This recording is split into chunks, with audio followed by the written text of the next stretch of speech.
പ്രിയമുള്ളവരെ നമസ്കാരം. ആദ്യം ഒരു ലൈവ് വന്നു, അത് നെറ്റ് വിഷയം ഉണ്ടായിരുന്നു, ക്ലിയർ അല്ല എന്ന് പലരും പറഞ്ഞു. അതിന്റെ പേരിൽ നമ്മൾ അതിൽ നിന്ന് അന്നേരെ വൈൻഡപ്പ് ചെയ്തു. നിലവിൽ കേരളത്തിൽ തെരഞ്ഞെടുപ്പ് നടന്നുകൊണ്ടിരിക്കുകയാണ്. ഈ തെരഞ്ഞെടുപ്പുമായി ബന്ധപ്പെട്ടുകൊണ്ട് കേരളത്തിൽ ഏത് മുന്നണിയാണ് അധികാരത്തിൽ വരുന്നത് എന്നുള്ളതിനെ കുറിച്ചൊക്കെ എല്ലാവരും വളരെ ആവേശത്തിൽ ഉറ്റുനോക്കിക്കൊണ്ടിരിക്കുകയാണ്. കേരളത്തിൽ ഒരു ഭരണമാറ്റം ആഗ്രഹിക്കുന്ന ഒരു പറ്റം ആളുകൾ, ഈ ഭരണം തന്നെ തുടരണമെന്ന് ആഗ്രഹിക്കുന്ന ഒരു പറ്റം ആളുകൾ, ഇതിലെല്ലാം വിപരീതമായി ഇതിന് രണ്ടിനും ബദലായി മറ്റൊരു മുന്നണി കേരളത്തിൽ വരണമെന്ന് ആഗ്രഹിക്കുന്ന ഒട്ടനവധി ആളുകൾ. നിലവിലത്തെ സാഹചര്യത്തിൽ ഈ മൂന്നാമത് പറഞ്ഞത് UDF LDF, അതിന് വിപരീതമായി ഏതെങ്കിലും ഒരു കാര്യം ഇത്രയും പെട്ടെന്ന് നടക്കാൻ സാധ്യതയുണ്ടോ എന്ന് ചോദിച്ചാൽ നിലവിലത്തെ സാഹചര്യത്തിൽ കേരളത്തിൽ അതിന് സാധ്യത ഇല്ല എന്ന് തന്നെയാണ് നമ്മളെപ്പോലുള്ളവരൊക്കെ നിരീക്ഷിക്കുന്നത്. അല്ലയോ? ഉണ്ടാവോ? UDF അല്ലെങ്കിൽ LDF അല്ലേ? അതല്ലാതെ പെട്ടെന്നൊരു സംവിധാനമൊന്നും കേരളത്തിൽ ഉണ്ടാവാൻ സാധ്യത വളരെ വിരളമാണ്. കാരണം മറ്റു സംസ്ഥാനം പോലൊന്നും അല്ലല്ലോ കേരളം. കേരളത്തില് കുറച്ച് എല്ലാ കാര്യങ്ങൾക്കും വിവേകവും ബുദ്ധിയും പൊതുവിഷയങ്ങളിൽ കേരളത്തെ സംബന്ധിച്ചിടത്തോളം എല്ലാവരും വളരെ ദീർഘവീക്ഷണത്തോട് കാണുന്ന ഒരു പറ്റം ആളുകളാണ്. അല്ലയോ? ഹലോ, ലൈവില് സാഹില്, അതുപോലെ തന്നെ ഹാജി അഹമ്മദ്, ഒട്ടനവധി ആളുകൾ ലൈവിലേക്ക് കടന്നു വരുന്നുണ്ട്. ബഹുമാനപ്പെട്ട നമ്മുടെ ആദിനാട് ഷാജി. അപ്പൊ നിലവിൽ നമ്മുടെ കേരളത്തില് തീർച്ചയായിട്ടും BJP ഇപ്പോഴത്തെ ഒരു സാഹചര്യത്തിൽ കേരളത്തിലെ ഇപ്പൊ നടക്കുന്ന ഈ തെരഞ്ഞെടുപ്പുമായി ബന്ധപ്പെട്ടുകൊണ്ട് പലരും ഇങ്ങനെ പല അഭിപ്രായങ്ങളിലും പല ചാനൽ ചർച്ചകളിലും ഒക്കെ BJPക്ക് ഏതെങ്കിലും 1-2 സീറ്റൊക്കെ കേരളത്തിൽ ഉണ്ടാകും എന്നൊക്കെ ഉള്ള ഒരു ചർച്ചകൾ വരുന്നുണ്ട്. ആഷിർ വാച്ച് ചെയ്യുന്നുണ്ട്, സജീവ് വാച്ച് ചെയ്യുന്നുണ്ട്. അപ്പൊ നിലവിലെ നിങ്ങളുടെ അഭിപ്രായം കൂടി ഇതിന്റെ ഒപ്പം തീർച്ചയായിട്ടും പങ്കുവെക്കുക. അപ്പൊ സ്വാഭാവികമായിട്ടും നമുക്ക് എല്ലാവരുടെയും അഭിപ്രായങ്ങൾ വരുമ്പോഴാണല്ലോ നമുക്കിതിന് ഈ തെരഞ്ഞെടുപ്പ് കഴിയുമ്പോൾ തന്നെ നമുക്കൊരു കണക്കുകൂട്ടല് ഉണ്ടാവുന്നത്.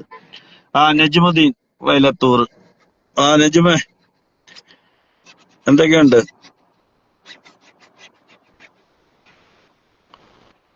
പിന്നെ നിലവിലത്തെ സാഹചര്യത്തില്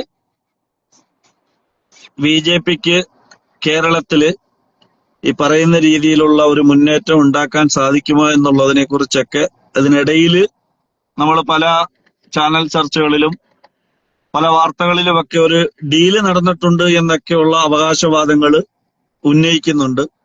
അതുകൂടാതെ തന്നെ പിന്നെ SDPI, PDP, ജമാഅത്ത് ഇസ്ലാമി അടക്കമുള്ള സംഘടനകള് ഓരോരോ രാഷ്ട്രീയ പ്രസ്ഥാനത്തിന് പിന്തുണ കൊടുക്കുന്നതായിട്ടൊക്കെ നമുക്ക് പ്രഖ്യാപനങ്ങൾ വന്നു കഴിഞ്ഞു. അതിൽ SDPI പിന്തുണ കൊടുക്കുന്നത് ആർക്കാണ് എന്നുള്ളത് കൃത്യമായിട്ടുള്ള ഒരു ഫൈനൽ ഡിക്ലറേഷൻ ഉണ്ടായിട്ടില്ല എന്ന് തന്നെയാണ് നമുക്ക് മനസ്സിലാക്കുന്നത്. PDP LDFനോടൊപ്പം എന്നുള്ളതിന്റെ പ്രഖ്യാപനം വന്നു കഴിഞ്ഞു. അതുപോലെ തന്നെ ജമാഅത്ത് ഇസ്ലാമി കഴിഞ്ഞ പ്രാവശ്യവും തദ്ദേശ തെരഞ്ഞെടുപ്പിലൊക്കെ UDFുമായി ബന്ധപ്പെട്ടുകൊണ്ട് നിന്നതാണ്. ഇപ്രാവശ്യവും അവർ കൃത്യമായി UDFന് തന്നെയുള്ള പിന്തുണയാണ് കൊടുത്തിരിക്കുന്നതെന്നാണ് നമുക്ക് അറിയുവാൻ സാധിക്കുന്നത്.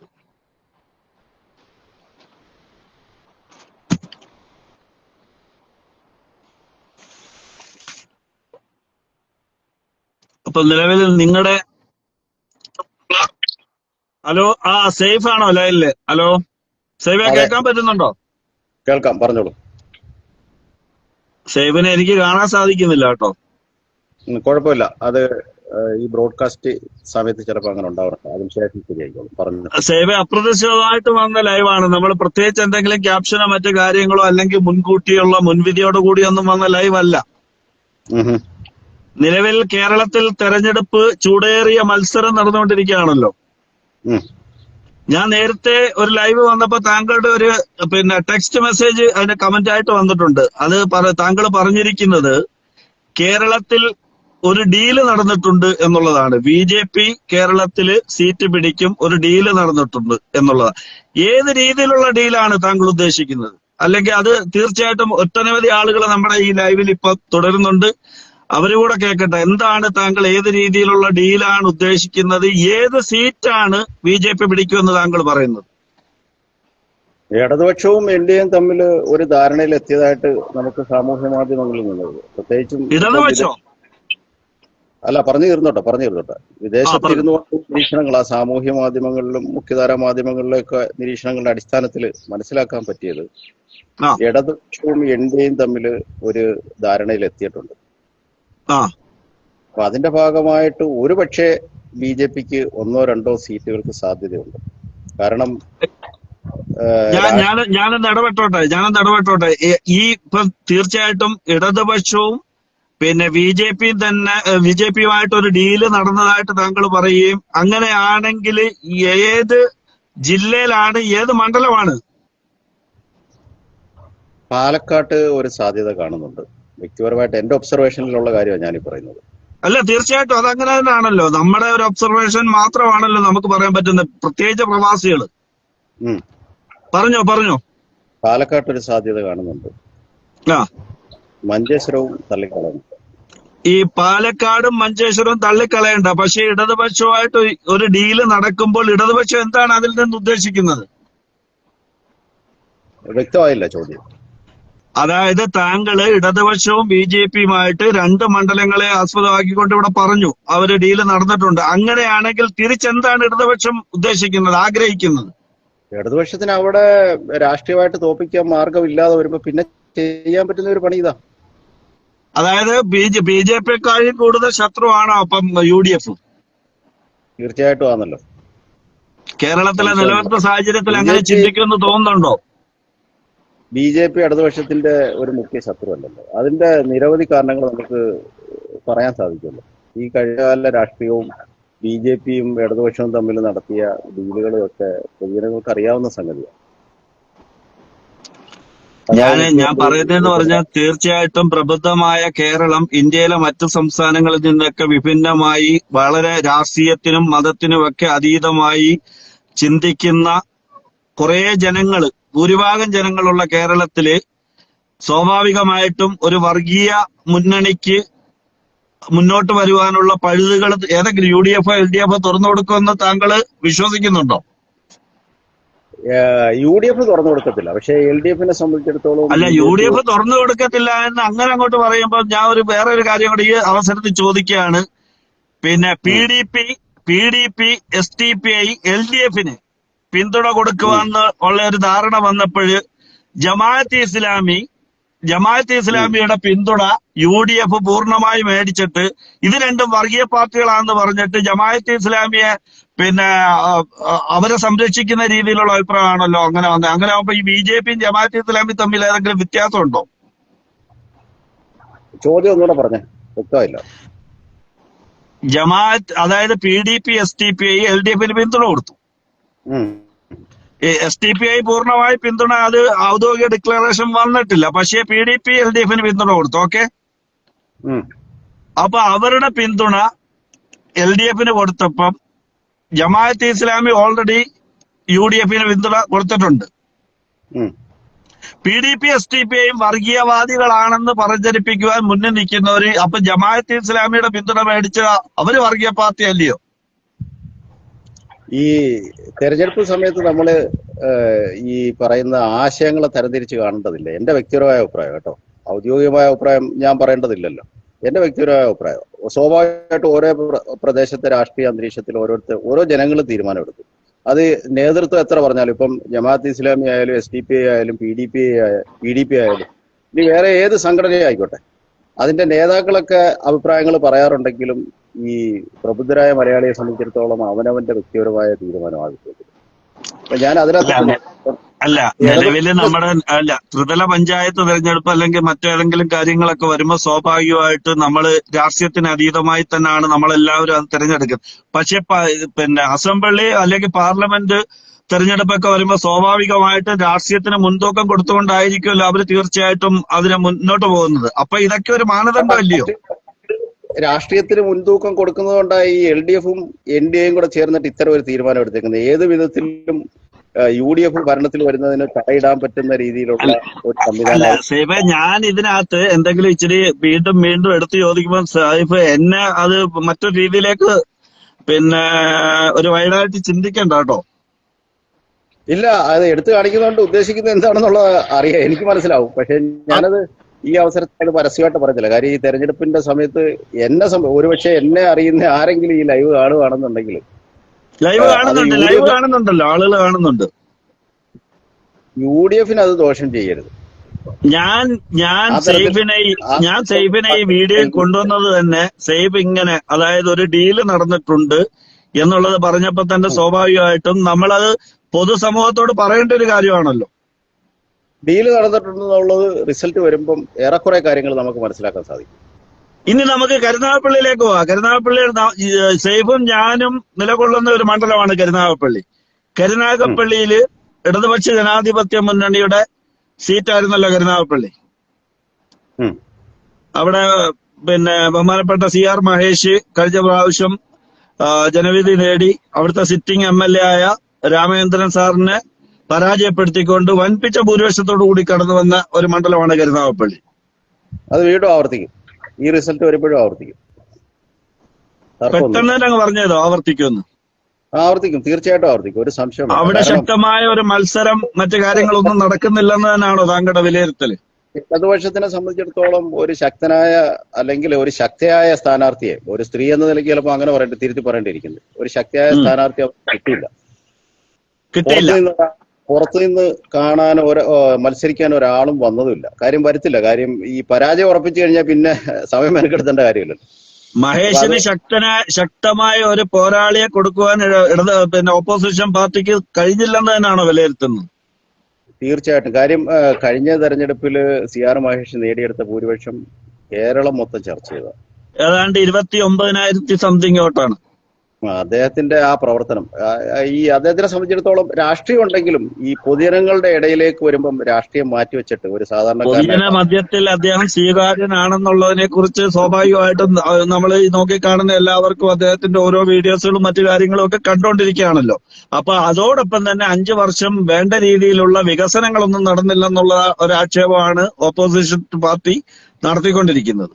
അല്ല, വികസനങ്ങൾ നടന്നില്ല എന്ന് ചൂണ്ടിക്കാണിക്കുമ്പം അധികാരത്തിലുണ്ടായിരുന്ന ഒരു മന്ത്രിസഭയുടെ ഭാഗം ആയിരുന്നില്ല അദ്ദേഹം. ഒരു UDFന്റെ മന്ത്രിസഭയായിരുന്നെങ്കിൽ തീർച്ചയായിട്ടും അദ്ദേഹത്തിന് പ്രവർത്തിക്കാൻ സാധിക്കും.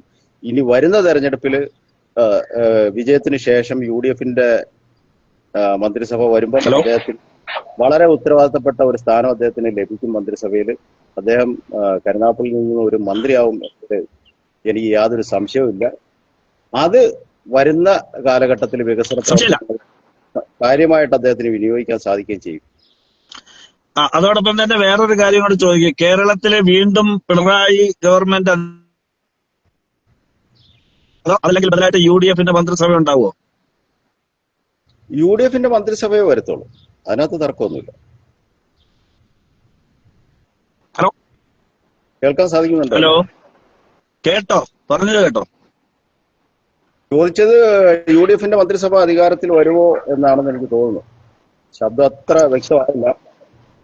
LDF തുടരുമോ, അതല്ല എങ്കിൽ UDF അധികാരത്തിൽ വരുമോ? മൊത്തത്തിൽ ഒരു രാഷ്ട്രീയപരമായിട്ടല്ല ഞാൻ ചോദിച്ചതും, സേഫ് അതിന് മറുപടി പറയേണ്ടത് രാഷ്ട്രീയപരമായിട്ടല്ല.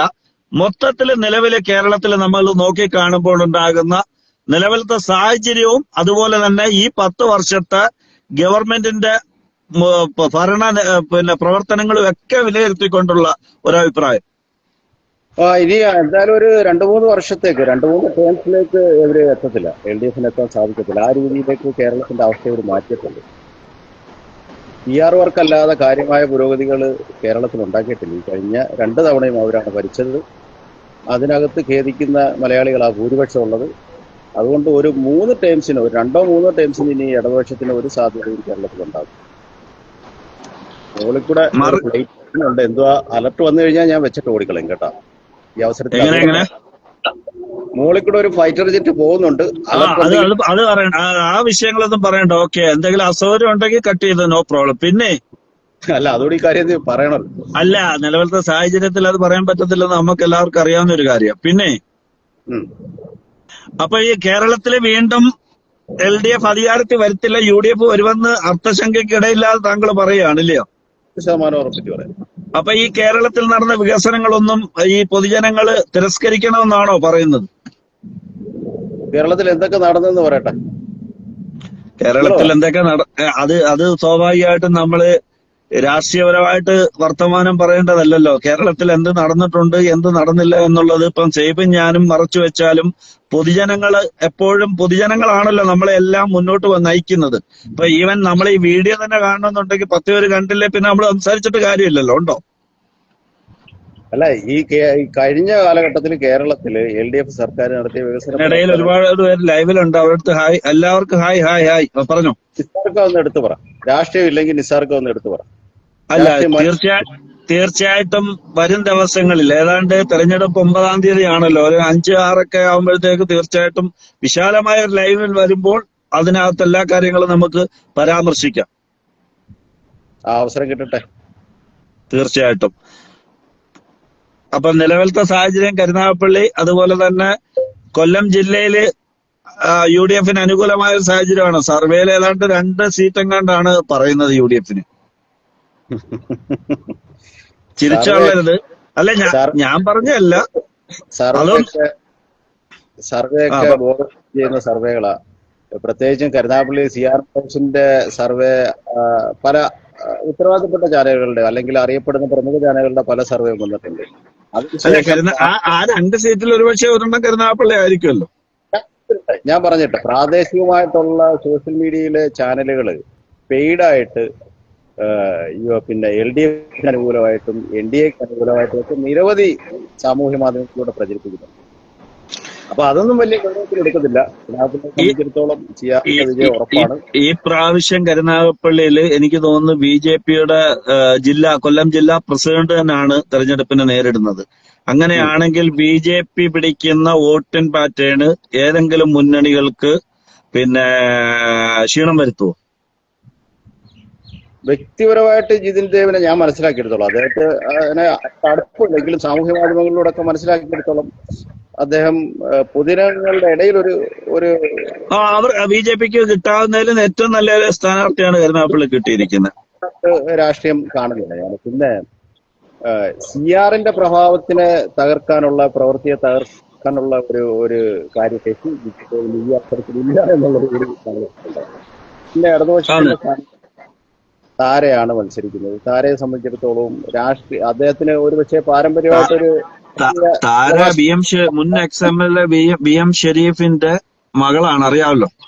അല്ലാതെ അതറിയാം. പക്ഷെ എന്നാലും പൊതുജനങ്ങളുടെ ഇടയിൽ ഇറങ്ങി പ്രവർത്തിച്ച ഒരു പാരമ്പര്യമൊന്നും അവർക്ക് അവകാശപ്പെടാനില്ല, ഈ പറഞ്ഞതൊഴിച്ച്. വേറൊരു കാര്യമുണ്ട്. കാരണം എന്ന് പറഞ്ഞു കഴിഞ്ഞാൽ അവർക്ക് പൊതുജനങ്ങളുടെ ഇടയിൽ അത്രയും സ്വീകാര്യത ഇല്ലെങ്കിലും അവരുടെ പാർട്ടിക്ക് വേണ്ടി അവരുടെ പ്രവർത്തകരും നേതാക്കന്മാരും ഒന്നടങ്ക് ഇറങ്ങിയാൽ എന്തെങ്കിലും അത്ഭുതങ്ങൾ അവിടെ സംഭവിക്കുമോ? സിറ്റിംഗ് സീറ്റാണ്. അത് തന്നെ ഈ കരുനാഗപ്പള്ളിയിലെ ഇടതുപക്ഷത്തിന്റെ പ്രവർത്തകർക്ക് പലർക്കും അഭിപ്രായ വ്യത്യാസമുണ്ട്. കാരണം ഈ തെരുവിൽ പ്രവർത്തിക്കുന്ന പല പാർട്ടി പ്രവർത്തകരെയും ഒഴിവാക്കിയിട്ടാണ് ഇല്ല, അത് അവരുടെ ആഭ്യന്തര വിഷയങ്ങൾ. അല്ല, നമ്മൾ നോക്കി കാണുമ്പോ അത് സ്വാഭാവികമായിട്ട് കരുനാഗപ്പള്ളിയിലെ പ്രബലമായ ഒരു കോൺഗ്രസിന്റെ നേതാവ് ഇപ്പൊ മറ്റൊരു പാർട്ടി പോയില്ല. അത് അധികാരമോഹം ഉള്ളത് കൊണ്ട് പോയത്. അതൊന്നും ഈ UDFനെയോ CRനെയോ ബാധിക്കുന്ന പ്രശ്നമല്ല. അതിന്റെ കൃത്യമായിട്ട് മറുപടി ഈ ഇലക്ഷന്റെ റിസൾട്ട് വരുന്നതോടുകൂടി ജനങ്ങൾ കൊടുക്കും. ഇപ്പൊ ഞാൻ പറയട്ടെ, ഇപ്പൊ 140 നിയമസഭാ മണ്ഡലങ്ങളിലേക്ക് തെരഞ്ഞെടുപ്പ് നടക്കുമ്പോഴും ഒരു മുന്നണിക്കും 140 സീറ്റ് കിട്ടത്തില്ലെന്നുള്ളത് നമുക്ക് എല്ലാവർക്കും അറിയാം. അതിനകത്ത് 2 മുന്നണിയും, ഒരു മുന്നണി ഭൂരിപക്ഷം പിടിക്കും, ഒരു മുന്നണി അതിന്റെ തൊട്ട് താഴെ നിൽക്കും. അതിൽ നിൽക്കുമ്പോൾ തന്നെ സ്വാഭാവികമായിട്ടും 10-60 പേര് ജയിച്ചാലും അല്ലെ 40 പേര് ജയിച്ചാലും തീർച്ചയായിട്ടും അതിനകത്ത് ഈ വ്യക്തിത്വങ്ങളൊക്കെ ഉള്ളവരൊക്കെ ആയിരിക്കുമല്ലോ ജയിക്കുന്നത്. അല്ല, ഈ കരുനാഗപ്പള്ളിയിലെ ചർച്ച ആണെങ്കിൽ ചെയ്തിട്ട് സമയം കളയണ്ട. CRന്റെ ഭൂരിപക്ഷം എത്രത്തോളം ഉണ്ടാവും എന്നുള്ളത് അത്തരം ചർച്ചകൾക്ക് മാത്രമേ പ്രസക്തിയുള്ളൂ. ഇല്ല, ഞാൻ കരുനാഗപ്പള്ളിയെ ചർച്ചയ്ക്ക് എടുത്തില്ല. ഞാൻ സ്വാഭാവികമായിട്ടും നമ്മൾ കേരളത്തിലെ മൊത്തത്തിലുള്ള വിഷയങ്ങൾ പറഞ്ഞപ്പം ഈ ഡീലാണ് മെയിനായിട്ട് പറഞ്ഞത്. കരുനാഗപ്പള്ളിയുടെ ഒരു ചർച്ചയ്ക്ക് വേണ്ടിയുള്ള ഒരു സമയം കളയാനോ അല്ലെന്നുണ്ടെങ്കിൽ അതൊരു ചർച്ചയ്ക്ക് എടുക്കാനോ ഞാൻ തയ്യാറല്ല. അപ്പം ഏറെക്കുറെ എന്തായാലും പോസ്റ്റ് തന്നെ സമ്മതിച്ച അവസ്ഥയിലാണ് ഉള്ളത്. കരുനാഗപ്പള്ളിയുടെ കാര്യത്തിൽ എത്രത്തോളം പ്രാധാന്യം ഉണ്ടെന്നുള്ളതും ഭൂരിപക്ഷത്തിന്റെ കാര്യമായി ചർച്ച ചെയ്യേണ്ടെന്നുള്ളത് നിങ്ങളുടെ വാക്കുകളിൽ തന്നെ പ്രസക്തമായി. അങ്ങനല്ല പറഞ്ഞ കരുനാഗപ്പള്ളി എന്ന് പറയുന്ന ഒരു മണ്ഡലത്തിന്റെ എടുത്തുകൊണ്ടോ അങ്ങനെയാണെങ്കിൽ ആദ്യമേ പറയാറുന്നല്ലോ. നമ്മുടെ കരുനാഗപ്പള്ളിയില് പിന്നെ എന്നതുപോലെ ഇടതുപക്ഷത്തിന്റെ സിറ്റിംഗ് സീറ്റായ കരുനാഗപ്പള്ളിയിൽ നിലവിൽ മുൻകാലങ്ങളെ അപേക്ഷിച്ച് ഏറ്റവും വലിയ മത്സരമാണ് നടന്നുകൊണ്ടിരിക്കുന്നത്. അവിടെ BJP ഇത്ര വോട്ട് പിടിക്കും, അങ്ങനെയൊക്കെ ഓരോന്ന് നമുക്ക് കണക്ക് അവതരിപ്പിക്കാറുന്നല്ലോ. അതിനുവേണ്ടി അല്ലല്ലോ നമ്മളിപ്പോ ഇവിടെ ലൈവ് വന്നത്. അല്ല, അങ്ങനെ ഒരു രാഷ്ട്രീയ രീതിയിൽ നമുക്ക് മൊത്തത്തില് അങ്ങനെ ഒരു കാര്യങ്ങൾ വിലയിരുത്തണമെന്നുണ്ടെങ്കിൽ തീർച്ചയായിട്ടും വരുന്ന ദിവസങ്ങളിൽ നമുക്ക് അതിനും സമയം കണ്ടെത്താം. നമുക്ക് ഇതുപോലെ സേബിന്റെ കൂട്ടുകാരൻ്റെ ഒരു 3-4 പേരെ നമുക്ക് ആഡ് ചെയ്തുകൊണ്ട് സംസാരിക്കാം. അതൊന്നും വിഷയമല്ല. കുറച്ച് അഭിപ്രായ വ്യത്യാസമുള്ളവരെ കൂടെ വിളിക്കും. നമുക്ക് ഒളിച്ചോടാൻ പറ്റത്തില്ലല്ലോ. നമ്മളിവിടെ നിഷ്പക്ഷമായിട്ടാണ്. സേഫിനും എനിക്കും രാഷ്ട്രീയം ഉണ്ടെങ്കിലും ചില സോഷ്യൽ മീഡിയയിൽ വന്ന് ചില അഭിപ്രായങ്ങളും മറ്റു കാര്യങ്ങളും ഒക്കെ പറയുമ്പോൾ അവിടനകത്ത് നമ്മൾ കുറച്ചൊക്കെ നിഷ്പക്ഷത പുലർത്തണം. എന്നിരുന്നാൽ മാത്രമേ നമ്മൾ ഈ പറയുന്ന വാക്കുകൾക്ക് ഒരടിസ്ഥാനമുള്ളൂ. അല്ലേ? ഇപ്പൊ കരുനാഗപ്പള്ളി MLA നിലവിലുള്ള MLAക്ക് മത്സരിക്കുന്ന CR-ന് ഭൂരിപക്ഷം കൂടുതൽ കിട്ടും എന്ന് പറഞ്ഞതാണോ നിസാർക്കായ കൊടുത്തു? ആര് പറഞ്ഞത്? അത് സേബ് പറയണ്ടല്ലോ. ചാനൽ ഇന്നലത്തെ ചാനൽ ഏതാണ്ട് റിപ്പോർട്ട് ചെയ്തിട്ടുണ്ടല്ലോ.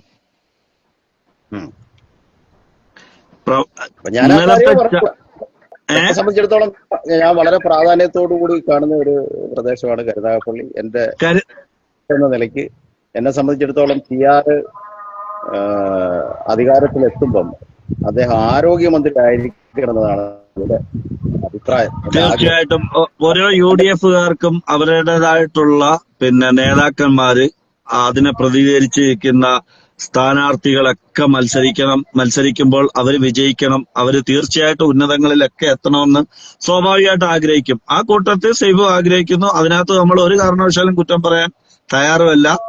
അതിപ്പം ഇടതുപക്ഷ ജനാധിപത്യ മുന്നണിയുടെ സ്ഥാനാർത്ഥി ആയാലും UDF-ന്റെ ആയാലും BJP-യുടെ ആയാലും ഒരാൾ മാത്രമേ വിജയിക്കത്തുള്ളൂ എന്നുള്ളത് തീർച്ചയായിട്ടും നമുക്ക് എല്ലാവർക്കും അറിയാവുന്ന ഒരു വസ്തുതയാണ്. ആ നാടിന് ആരെയാണോ നല്ലത് എന്ന് തീരുമാനിക്കുന്നത് തീർച്ചയായിട്ടും അവിടുത്തെ ജനാധിപത്യ വിശ്വാസികളാണ്. അവിടെ ഒരു പക്ഷേ രാഷ്ട്രീയത്തിന് അതീതമായിട്ടൊക്കെ വോട്ട് ചെയ്തുകൊണ്ടായിരിക്കുമല്ലോ തീർച്ചയായിട്ടും അവരെ തെരഞ്ഞെടുക്കുന്നത്. അത് തീർച്ചയായിട്ടും നമുക്ക് ഈ തെരഞ്ഞെടുപ്പ് കഴിയുമ്പം അതിന്റെ കൃത്യമായ ഒരു റിസൾട്ട് വരും. ആ റിസൾട്ട് വന്നതിന് ശേഷമാണ് നമ്മൾ ഇതിനെക്കുറിച്ച് കൂടുതൽ ചർച്ചകൾ എടുക്കേണ്ടത്. അല്ലയോ? അതെ, ഞാൻ ഒന്ന് അവസാനിപ്പിക്കേണ്ടതായിട്ടിരിക്കുന്നു എനിക്ക്.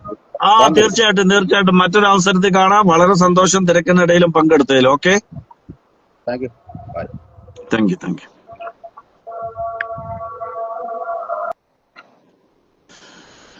ഹലോ പ്രിയമുള്ളവരെ, നമസ്കാരം. നമ്മുടെ ഹസൻ കുഞ്ഞ് കരുനാഗപ്പള്ളി CR മഹേഷ് തന്നെ വിജയിക്കും. ഷാനവാസ് വാച്ചിങ്. തീർച്ചയായിട്ടും ഓരോരുത്തരുടെ അഭിപ്രായങ്ങൾ പലരും ലൈവ് വന്നിട്ടുണ്ട്.